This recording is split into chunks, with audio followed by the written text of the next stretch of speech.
Hi friends, welcome back to my channel. ഇന്നത്തെ നമ്മുടെ recipe വറുത്തരച്ച കണവക്കറിയാണ്. നമുക്ക് തേങ്ങ വറുത്തരച്ച് വളരെ ടേസ്റ്റി ആയിട്ടുള്ളൊരു കണവക്കറി എങ്ങനെ തയ്യാറാക്കാമെന്ന് നോക്കാം. അപ്പോൾ ചാനൽ സബ്സ്ക്രൈബ് ചെയ്യാതെ കാണുന്നവരാണെങ്കിൽ ഒന്ന് സബ്സ്ക്രൈബ് സപ്പോർട്ട് ചെയ്യണേ. അപ്പോൾ ഇതാ നമുക്ക് വീഡിയോയിലോട്ട് പോകാം.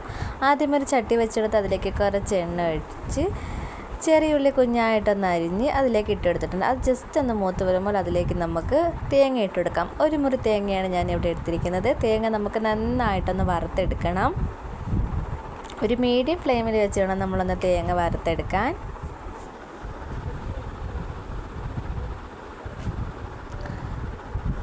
അപ്പോൾ ഇതാ നമ്മുടെ തേങ്ങയൊക്കെ ഏകദേശം ഒന്ന് മൂത്ത് തുടങ്ങിയിട്ടുണ്ട്. നന്നായിട്ടൊന്ന് മൂത്ത് വരണം, എന്നാലേ നമ്മുടെ കറിക്ക് നല്ലൊരു ടേസ്റ്റ് കിട്ടത്തുള്ളൂ.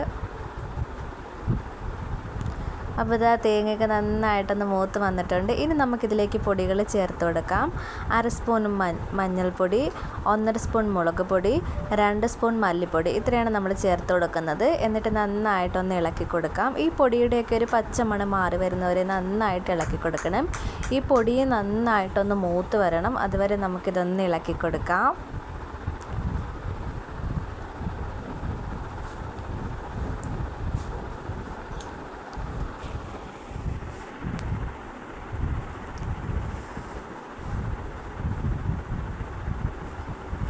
അപ്പോൾ ഇതാ നന്നായിട്ടൊന്ന് ഇളക്കി എടുത്തിട്ടുണ്ട്. ഇനി നമുക്കിതൊന്ന് തണുക്കാനായിട്ട് മാറ്റി വയ്ക്കണം.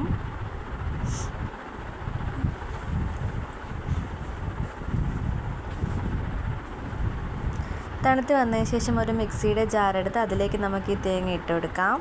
അതിനുശേഷം നമ്മൾ പുളി വെള്ളത്തിലിട്ട് വെച്ചിട്ടുണ്ടായിരുന്നു. ആ പുളി വെള്ളവും കൂടി ഇതിലേക്ക് ഒഴിച്ച് ഒരല്പം വെള്ളവും കൂടെ ഒഴിച്ച് നന്നായിട്ടൊന്ന് അരച്ചെടുക്കണം.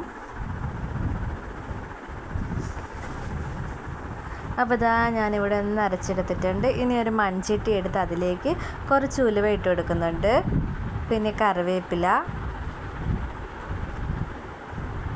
മുളക് കൂടി എടുക്കാം. 2 മണമുള്ള ഉണ്ട മുളകാണ് എടുത്തിരിക്കുന്നത്, അതും കൂടി ഇട്ട് കൊടുക്കുന്നുണ്ട്. അപ്പോൾ കറിക്ക് നല്ലൊരു ഫ്ലേവർ കൂടെ കിട്ടുന്നതാണ്. പിന്നെ നമ്മൾ തേങ്ങ അരച്ച് വെച്ചിരിക്കുന്ന അതും കൂടി ഇതിലേക്ക് ഒഴിച്ചു കൊടുത്ത് ആവശ്യത്തിനുള്ള വെള്ളവും കൂടെ ഒഴിച്ച് നമുക്കിതൊന്ന് കലക്കിയെടുക്കണം. ഇതിലേക്ക് ആവശ്യത്തിലുള്ള ഉപ്പൂടെ നമുക്ക് ഇട്ട് കൊടുക്കാം. ഉപ്പൂടെ ഇട്ട് നന്നായിട്ടൊന്ന് കലക്കി എടുത്തിട്ടുണ്ട്. ഇനി നമുക്കിതൊന്ന് മാറ്റി ഗ്യാസിലോട്ട് വെച്ച് കൊടുക്കാം. ഇത് നന്നായിട്ടൊന്ന് തിളച്ച് വന്നതിന് ശേഷം അതിലേക്ക് നമ്മൾ കണവ ചേർത്ത് കൊടുക്കുന്നത്. അപ്പോൾ ഇതാ നന്നായിട്ടൊന്ന് തിളച്ച് തുടങ്ങിയിട്ടുണ്ട്. ഇനി നമുക്കിതിലേക്ക് അരിഞ്ഞു വെച്ചിരിക്കുന്ന കണവ ചേർത്ത് കൊടുക്കാം. കണവ ചേർത്തെടുത്ത് നന്നായിട്ടൊന്ന് ഇളക്കിയ ശേഷം ഒന്ന് അടച്ച് വെച്ച് ഒന്ന് വേവിച്ചെടുക്കണം. ഇത് നന്നായിട്ടൊന്ന് വറ്റി ഒന്ന് കുറുകി വരണം.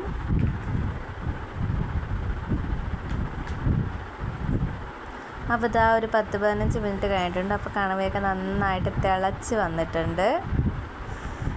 ഇനി ഇതൊന്ന് കുറുക്കിയും കൂടെ വരണം. കുറച്ച് നേരം കൂടെ നമുക്കൊന്ന് അടച്ച് വെച്ച് വേവിച്ചെടുക്കാം. അപ്പോൾ ഇതാ കറിയൊക്കെ ഏകദേശം ഒന്ന് കുറുകി വന്നിട്ടുണ്ട്. ഇനി നമുക്ക് ഫ്ലെയിം ഓഫ് ചെയ്ത് കൊടുക്കാം. അപ്പോൾ നമ്മുടെ വളരെ ടേസ്റ്റി ആയിട്ടുള്ള വറുത്തരച്ച തേങ്ങ കൊണ്ടുണ്ടാക്കിയ കണവക്കറി തയ്യാറായിട്ടുണ്ട്. ഒന്ന് ട്രൈ ചെയ്ത് നോക്കുക. ഫീഡ്ബാക്ക് അറിയിക്കാനും മറക്കല്ല്. ഇഷ്ടപ്പെട്ടാൽ ലൈക്ക് ചെയ്യുക, ഷെയർ ചെയ്യുക. ബൈ.